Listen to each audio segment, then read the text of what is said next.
அதை நீங்க சொல்லிடுங்க. ஒவ்வொரு வார்த்தைகள் சொல்றோம், உங்களை பொறுத்த வரைக்கும் அது என்ன அப்படிங்கறத நீங்க சொல்லணும். டக்குனு முடிச்சிடலாம் சார். கடவுள். இங்கே. காதல். காதல். எங்கே?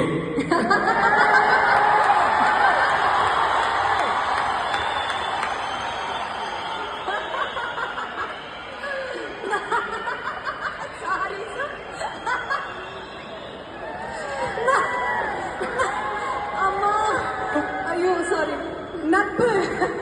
நட்பு. ஃப்ரெண்ட்ஷிப். ஆசீர்வாதம்.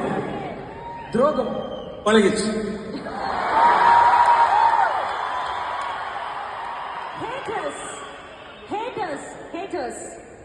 ஹேட்டர்ஸ்னு ஒரு கான்செப்டே இல்லைங்க. ஆக்சுவலி இது அப்படி யாருமே கிடையாது. எல்லாரும் எல்லா படமும் பார்ப்பாங்க. யார் ஹேட்டர்ஸ்னா யார் சொல்லுங்க பார்க்கலாம். அப்படி யாருமே ஒரு குறிப்பிட்ட ஒரு